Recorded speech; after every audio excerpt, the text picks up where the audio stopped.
సింహరాశి వారికి 11వ తారీఖు ఫిబ్రవరి నెల 2025 నుండి 20వ తారీఖు ఫిబ్రవరి నెల 2025 వరకు గోచార ఫలితాలు ఏ విధంగా ఉన్నాయనేది సశాస్త్రీయమైన పద్ధతిలో మనం తెలుసుకునేటటువంటి ప్రయత్నం చేస్తాం. ఇక్కడ ముఖ్యంగా ఈ సింహరాశి వారికి సింహరాశిలోనికి ఏ నక్షత్రాల వారు వస్తారు అనేది కనుక మనం తీసుకున్నట్టయితే మఖా నక్షత్రం 4 పాదాలు, పుబ్బా నక్షత్రం 4 పాదాలు, ఉత్తరా నక్షత్రం 1వ పాదం, అంటే మొత్తం 9 పాదాలు, 3 నక్షత్రాలు 9 పాదాలు, ఇవన్నీ కలిపి సింహరాశిలోనికి వస్తాయి. ఇక్కడ వీరందరూ కూడా మీ నక్షత్రం మీకు తెలుసున్నట్టయితే ఇప్పుడు రాశి తెలిసిపోతుంది, మీరు చూసుకోవడానికి వీలుగా ఉంటుంది. ఇది నేను మొదట్లో చెప్పేవాడిని కాదు, తెలిసే ఉంటుంది కదా అనేసి. కానీ కొంతమంది మన వీక్షకులు, మన ఫాలోవర్స్, అంటే మనల్ని అనుసరించేవారు, వాళ్ళు అడగడం మూలంగా చెప్తున్నటువంటిది. కాబట్టి ఈ నక్షత్రాల వారు వీరందరూ కూడా సింహరాశిలోనికి వస్తారు. సింహరాశిలోకి వస్తారు కాబట్టి ఈ సింహరాశి వారికి గోచార ఫలితం ఏ విధంగా ఉన్నది. ద్వితీయంలో కేతుగ్రహ సంచారము, అలాగే 6, 7 స్థానాల్లో రవి యొక్క సంచారము, అట్లాగే 7వ స్థానంలో శని యొక్క సంచారము, 7వ స్థానంలోనే బుధుని యొక్క సంచారము, 8వ స్థానంలో శుక్ర రాహువుల యొక్క సంచారము జరుగుతుంది. అలాగే మనకి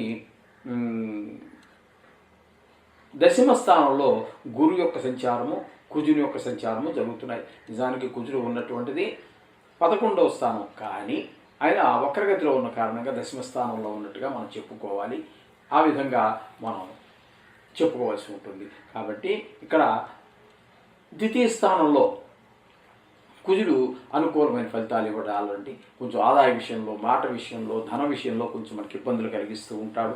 అట్లాగే 6, 7 స్థానాల్లో రవి యొక్క సంచారం జరుగుతోంది. 6వ స్థానంలో ఒక 2 రోజులు సంచారం చేస్తున్నారు. 6వ స్థానంలో సంచారం చేసే 2 రోజులు మాత్రం మీకు అనుకూలంగా ఉంటుంది. ఆరోగ్య విషయంలో కానీ, ధన విషయంలో కానీ, అప్పుల విషయంలో కానీ, రుణం రావటం, ఇచ్చిపుచ్చుకోవడాల విషయంలో ఏ విధమైనటువంటి ఇబ్బందులు ఉండవు. మీరు అప్పు కోసం ప్రయత్నం చేస్తే అప్పు పుడుతుంది, లేదా మీకు ఎవరైనా ఇవ్వాల్సి ఉంటే ఆ రుణాన్ని తీర్చేస్తారు. ఈ విధమైనటువంటి ఫలితాలన్నీ కూడా ఆ 2 రోజులు బాగుంటుంది. తదుపరి 8 రోజులు మాత్రం ఆయన ఈ 7వ స్థానంలో ఉన్నప్పుడు కొంచెం ఈ ఫ్యామిలీ విషయంలో, అంటే భార్యకి అనారోగ్యం కలగచ్చు, అలాగే భార్యాభర్తల మధ్యలో కొంచెం విభేదాలు ఏర్పడేటువంటి అవకాశం ఉండొచ్చు. అలాగే భాగస్వామ్యంలో కనుక మీరు వ్యాపారాలు ఏమైనా చేస్తూ ఉన్నట్టయితే అక్కడ కూడా కొంచెం ఈ రవి యొక్క ప్రభావం దుష్పరిణామాలు చూపిస్తూ ఉంటుంది. అలాగే 7వ స్థానంలో శని యొక్క సంచారం జరుగుతోంది. ఈ 7వ స్థానంలో శని యొక్క సంచారం కూడా భార్యాభర్తల మధ్యన, భాగస్వామ్య వ్యాపారుల మధ్యన ఇబ్బందికరమైనటువంటి పరిస్థితులు ఏర్పడుతూ ఉంటాయి. కొంచెం అనుకూలమైనటువంటి ఫలితాలు లేకుండా ప్రతికూలమైన ఫలితాలు సూచిస్తూ ఉంటుంది.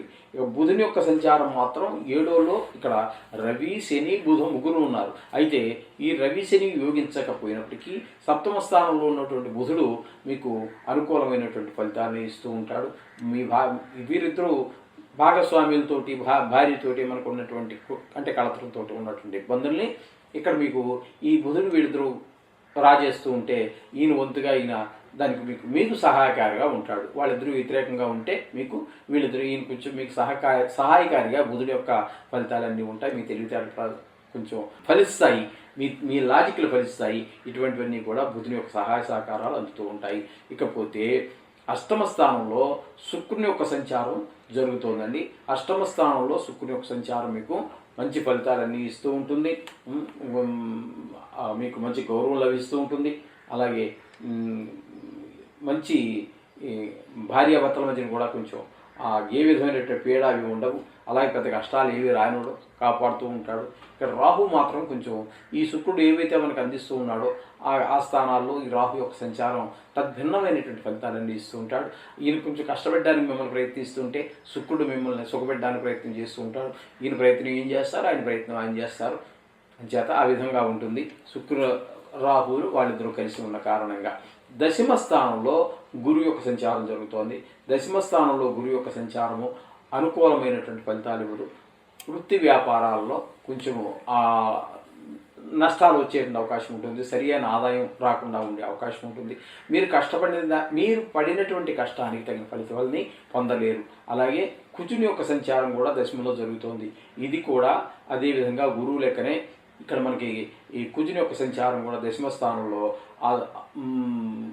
ఉద్యోగపరమైన వృత్తిపరమైన ఇవన్నీ ఉంటాయి. ఇక్కడ కుజుడి వల్ల కొంచెం కోపం ఎక్కువగా వచ్చే అవకాశం ఉంటుంది. పనులు నెరవేరకపోయినప్పుడు మామూలుగా వస్తూ ఉంటుంది. కాకపోతే కుజుడు అనేటటువంటి ఆయన కొంచెం కోపకార్తనం ఎక్కువ. అందుచేత సహాయ సహకారాలు మిగతా వారి యొక్క సహాయ సహకారాలు కూడా ఉండవు. అందుచేత ఈయనతో కొంచెం గురువు కొంచెం చెడు ప్రదేశంలో ఉన్నప్పటికీ కొంచెం ఒక రకంగా ఉంటుంది. కానీ కుజుడు ఇట్లాంటి కొంచెం తీవ్ర స్వభావం కలిగినటువంటి గ్రహాలు కనుక ఆ దశమ స్థానంలో ఉంటే కొంచెం అందరి మీద చికాకు పడటం లాంటి పరిస్థితులన్నీ ఏర్పడుతుంటాయి. ఈ విధమైన ఫలితాలు మొత్తంగా టోటల్గా మనం చెప్పుకోవాలి అనుకుంటే, మనం ఈ సింహరాశి వారిని కనుక మనం తీసుకున్నట్టయితే 2 గ్రహాల యొక్క అనుకూలత బాగుందండి. బుధుడు శుక్రుడు ఈ 2 గ్రహాల యొక్క అనుకూలత మనకి బాగుంది. కారణం మిగతావన్నీ కూడా అంత అనుకూలంగా లేవు. అయినా ఇది అంతా 10 రోజుల కార్యక్రమం. దీనికి మీరు ఏమీ కంగారు పడవలసినటువంటి పని లేదు. ఇది కేవలం గోచారమే, జాతకము కాదు. కాబట్టి మీరు ఏమి కంగారు పడాల్సిన పని లేదు. మీరు మనం చెప్పుకుంటున్నట్టుగానే నవగ్రహాలకి ఓ 2-3 నిమిషాలు కేటాయించండి, అన్నీ సర్దుకుంటాయి. అలాగే మీకు ఒక మంచి అవకాశం ఈ 16వ తారీఖు వచ్చేటువంటి సంకటహర చతుర్థి. మీ కష్టాలన్నింటినీ కూడా ఆ గణపతి, ఆ గణేశుడు తొలగించడానికి సమర్థుడు. కాబట్టి ఈ సంకటహర చతుర్థి మరి చాలా పరమ పవిత్రమైనటువంటిది. అందులో మీరు భాగస్వాములు కండి. సొంతంగా చేసుకోగలిగితే చేసుకోండి, లేదా గుళ్ళల్లో చేస్తున్నారు ఏవో వారికి ఆ గుడి యొక్క ఆదాయాన్ని బట్టి లేదా అక్కడ ఉన్న ఖర్చును బట్టి వారు ఒక్కొక్క గుడి వారు ఒక్కొక్క ధరను నిర్ణయిస్తారు. అది చేసి మీరు కనుక భక్తి శ్రద్ధలతో ఈ కనుక కార్యక్రమానికి సంకటహర చతుర్థి చేసుకున్నట్టయితే, చేసిన అందులో పాలు పంచుకున్నట్టయితే మీకు చక్కటి ఫలితాలన్నీ కూడా ఏర్పడుతూ ఉంటాయి. మీతో పాటు మీ కుటుంబ సభ్యులు యొక్క మీ గోత్రం ఉంటుంది. మీ కుటుంబ సభ్యులు అంటే వారి యొక్క నామాలు కూడా చెప్పుకున్నట్టయితే, వారికి కూడా ఏమైనా గ్రహదోషాలు ఉన్నట్టయితే, ఈ సంకటాలు అంటే ఏదైనా కష్టాలు ఉన్నట్టయితే అవన్నిటిని కూడా ఆ గణేశుడు తప్పకుండా హరిచేస్తాడు. అందులో సందేహం లేదు. అంచేత అది కూడా మీరు అమలు చేసుకోండి. చాలా బాగుంది. శుభం భూయాత్.